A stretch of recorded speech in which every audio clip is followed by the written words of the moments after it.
I'm not ready for this. Not here, today. not in Mexico. I'm really happy about that. Oh, dude, it's so gnarly. How are those pork Ooh, that freaking thing reeks.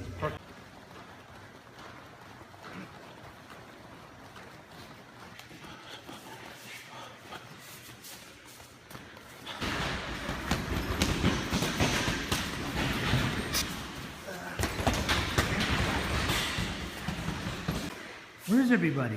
I think they're scared. They're scared. Classes have been kind of rough lately. We've been doing some, I don't know, like harder workouts, and they just seem to be scared. But the real pit monsters will prevail.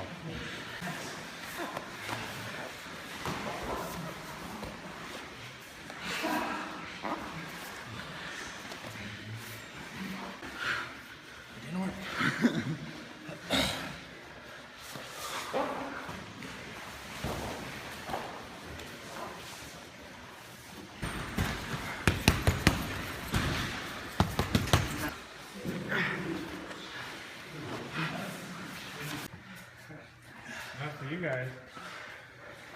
No rest, no bag. Expecting that one.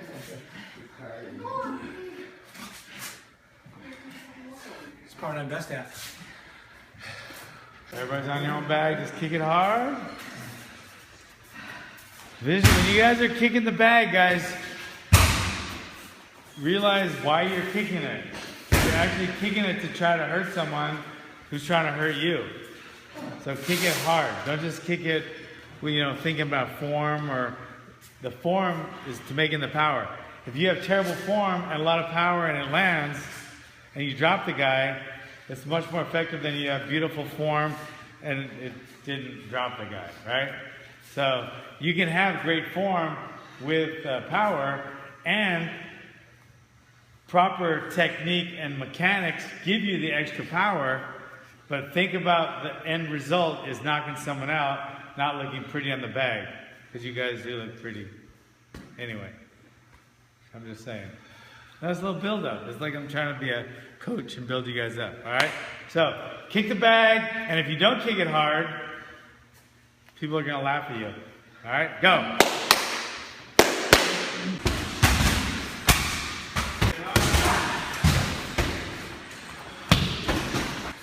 Go guys, kick it hard. Let's go, power hook. Turn the hip. Keep the other hand up. Keep your non-striking hand up. Turn your hip. Tight fit.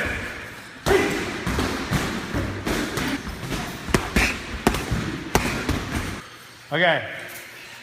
You get the front elbow, don't try to generate power, think knockout, think cut, and hurt with the left elbow, or the front elbow, okay? Because you don't have as much hip, but say you're just pushing someone out or just jabbing or whatever, that elbow can just go pop. It can be over here, pop, okay? You can miss something, okay? You can even bring it up, okay? But you don't think as much power because you're not engaging the hip like you're at the back elbow.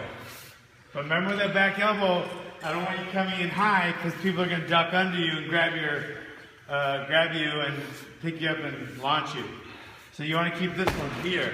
Okay, you can do it up too if you want. Okay, but this front elbow is going to be down, horizontal, or diagonal up. Okay. Now for the back one, it's mainly just going to be at this angle right here. Sometimes you can bring it up. And if you want to do it back, you want to bring it up this way, okay? Because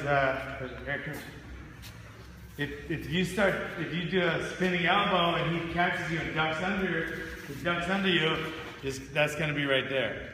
Okay, so when you do the elbow, let him duck into it. You're going to be coming this way. Okay, this way at least it creates some kind of barrier. Whether you land or not, it's great if you do, but if you don't land, at least you're here and you're creating some distance, as opposed to bringing it up here. Now he's getting under you. So when you're doing that spinning elbow, come up this way, even though you can hurt him a lot more when you come this way, but especially in a street fight, you're given a big you're taking a big risk by doing that if he happens to duck under. Okay? All right, get on a bag, work some elbows, go.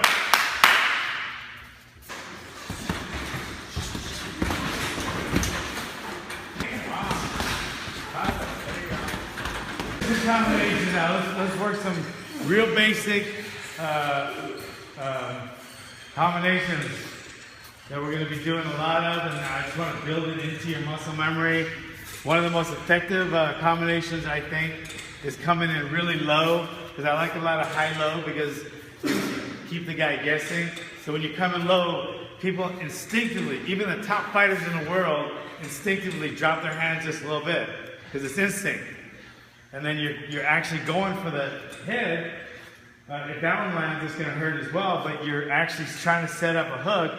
So when you come in low, you're right here, and then this left is going to come in like an overhand left, chopping down. Okay, so don't do this, come up and do this. You're going to come in low, hit it right here, and from there, come in with a chopping left hook. All right, let's get two to a line now. Do it 3 times and go to the back line. All right, go. Let's go. Turn your hips in. Pound it. There you go. Bang. Good.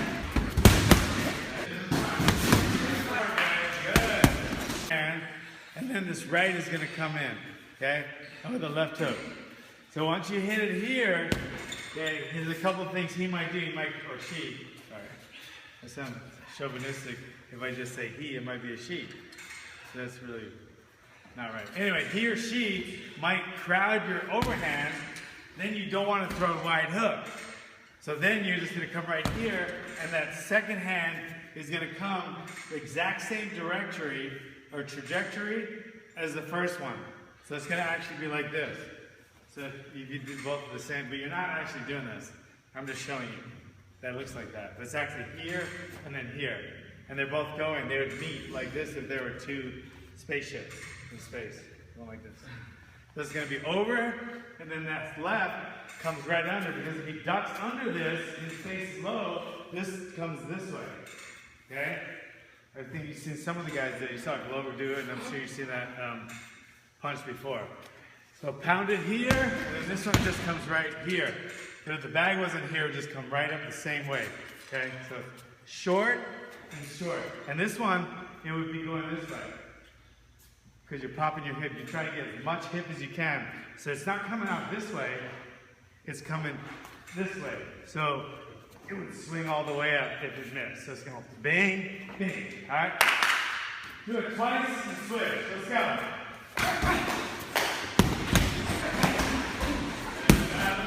Left hand, because it's automatically cocked when you throw this right hand. Okay, so don't go 1, 2. Okay, it's already here. Pop it, pop it. All right, 1, 2, bang, bang. Right hand stays up and your left hand's up. Go!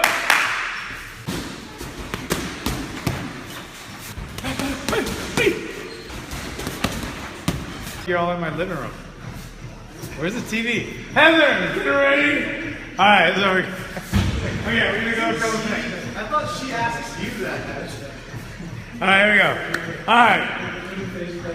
We're gonna go over a couple. We're gonna go over a quick. We've gone over this before, but we're gonna just talk about it real quick. The basics of the takedown. We know this. I'm gonna tell them to you first, real quick. Distance, level, hips and head. Okay. Level is coming down for the shot. Distance is keeping your opponent away. Not away because you want to be able to hit him. Keeping him at your distance.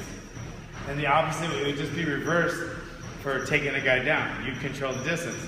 The one that controls the distance usually wins the fight. The wrestler controls the distance. He'll be able to get what he wants. If the striker can control the distance, he'll eventually knock the guy out. So it's a game of the distance. So the way we like to keep the distance, we have to keep the distance for striking, and it's pretty much the same for wrestling, but they have to be imposing their will, and we want to impose ours. So their will is to get you down, ours is to keep it up.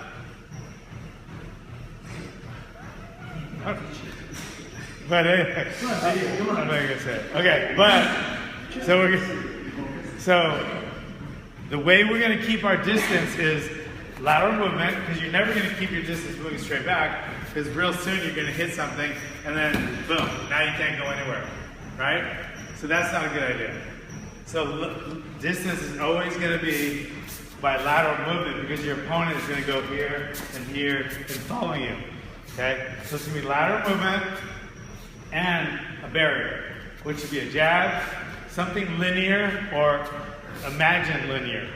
Because even a feint will keep them back if they see a feint, right?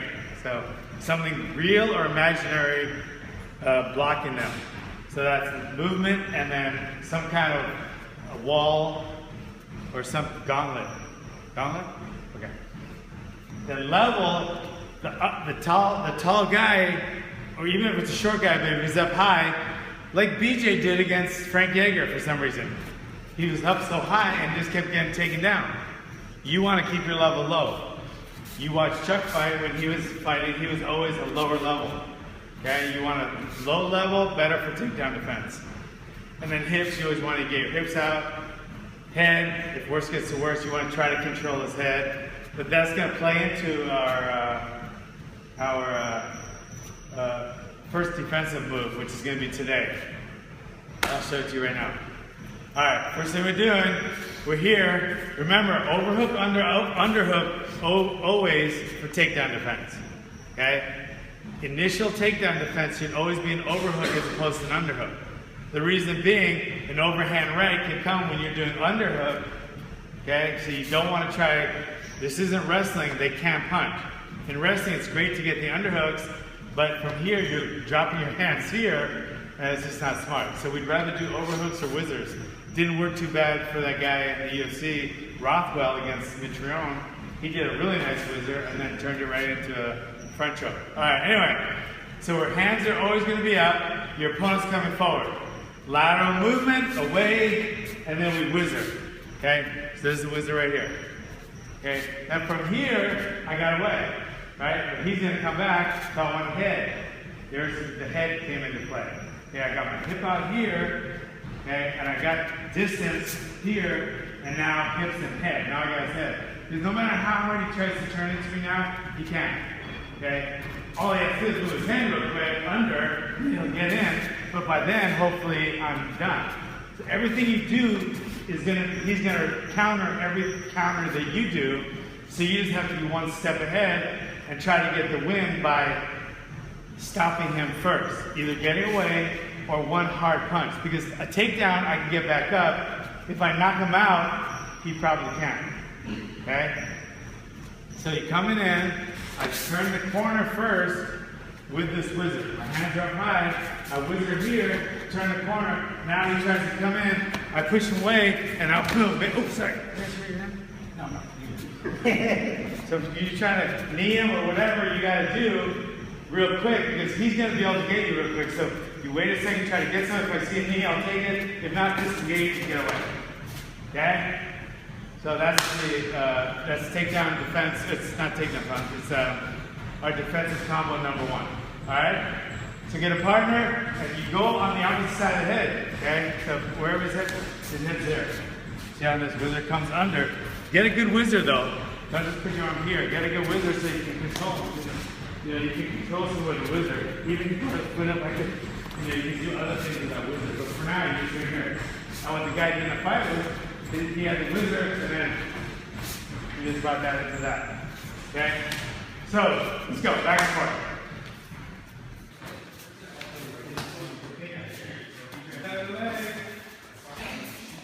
They're here. If he gets that deep into my back leg, I've already. Okay, think liver. Which means in 92% of all of the population, the liver is on the right side. So that should be your default, is the left kick if you're going for the liver. Some people might fool you because their liver's on their left side, but very few. We want to automatically go to the right side. That means we have to kick with our left foot. Okay? Liver's always going to be in the same place, right under your bottom rib, about an inch up. Okay? It's going to be an inch up. That means you're going this way, not this way. Because you can kick him as hard as you want in the ribs. It'll hurt. You might even drop him, especially if you're back kick. But a roundhouse kick here or a left hook here is, I don't know, 10,000 times less accurate than just going up. Because once you hit it up, there's no bones protecting it anymore, and it just hurts that much more. You see liver shots this way. You very seldom see someone hitting like that or kicking like that. Okay, when you see someone getting dropped to the liver, it's either that or that, right? So let's not reinvent the wheel. All right, so the liver's there. You're gonna take a step, skip, one or the other. This isn't one of those times where you're gonna do here, because you can't get the power. If I'm trying to go for a face and just do like a jab, then you can do it front leg. But it needs to get power, so you need to bring it to the back leg. Okay, so a couple ways to bring it to the back leg are, if the distance allows, you step, do it. Okay, if you want to keep your distance the same, but you can't kick them here because you want to generate enough power, so you have to put your front hip back. Then you just do a skip, then do it. Okay? Or sometimes if you know you want to attack the liver, then just set up and turn your fighting stance into a southpaw for a second, and then go from there. Okay? But the point of all that was your left hip has to be back to get the power for the knockout. I'm sure some guys are trying to do it from there, but I haven't seen it happen that way. So, all right, so you can get your left hip back those three ways. Step, skip, or just change your stance. All right? Let's go. 4 and 4. 4 and 4, liver kicks. Go.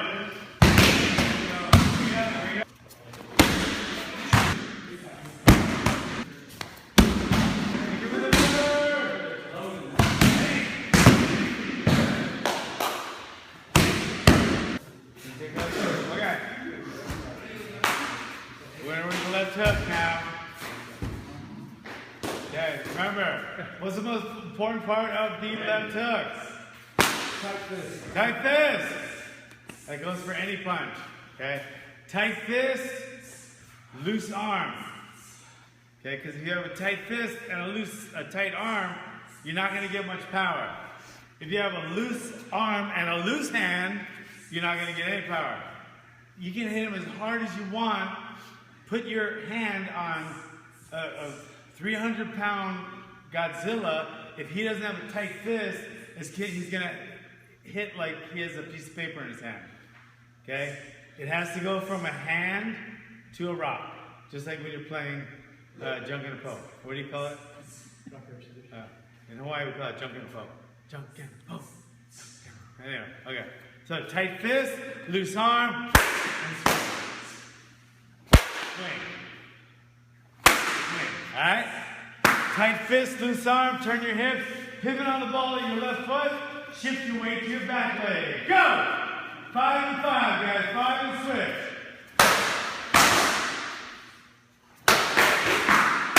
So work the basics, work the basics. Basics week.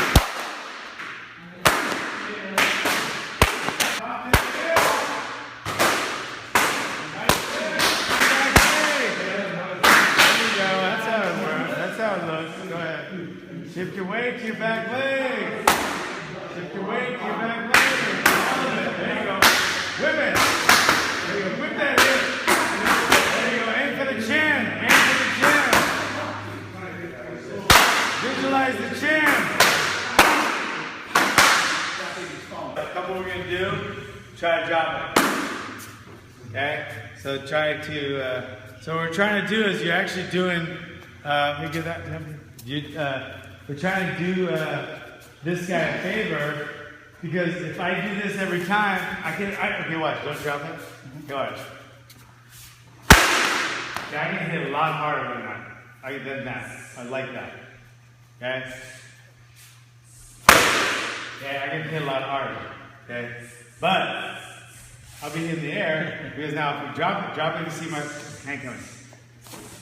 That's what's going to happen. So you have to compromise a little bit of power for a lot of chin. Because you're going to get a lot of power and no chin by pulling your hand back, where you might get a little bit less power, but at least you'll hit the chin the second way, okay? So if my hand's here, power. Okay, if you can feel that, even though he can't see it coming, you still generate enough power for knockout. Okay, especially if you hit him in the chin. That's one reason I like the chin so much, because the head hurts. You can knock someone out in the ear or even the cheekbone, but your chances go up like 10-fold or 100-fold if you catch them right on the chin. You guys know that if you watch fights. Okay? So, don't pull it back. Okay? Don't pull it back. I'll wait till you shift to my back leg. Alright. Let's go. Go. Alright. Let's go. 5 on the rower. This is what's going to happen.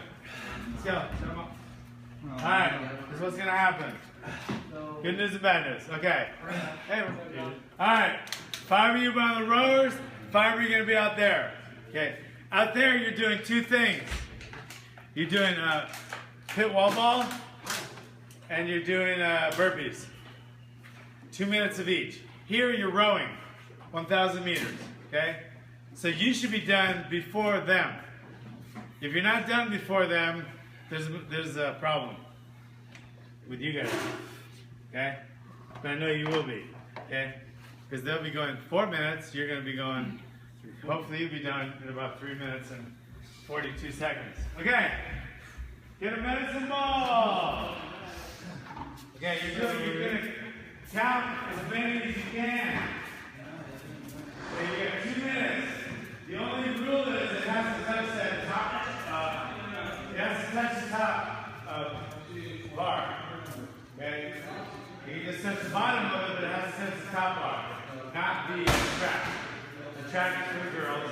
The guys have to touch the top bar. That's demasculating. Sorry about that. You gotta call me out like that. You're not wrong, huh? Okay, so you don't have to do the squat, okay?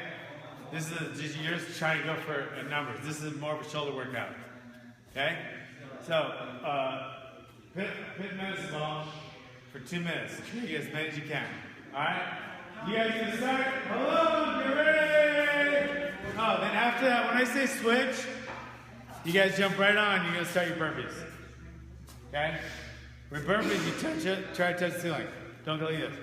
Okay, try to actually touch the ceiling. You can clap if you want, you don't have to. Get ready! 3, 2, 1, go! Hi.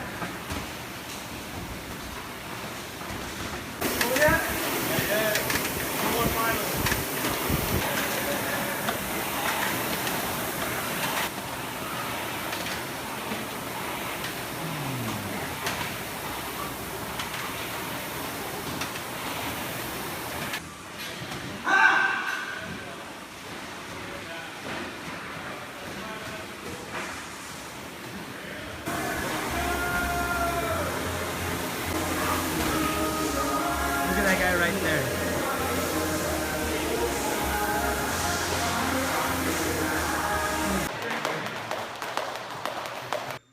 Oh, feet together. Bow! All right, good job.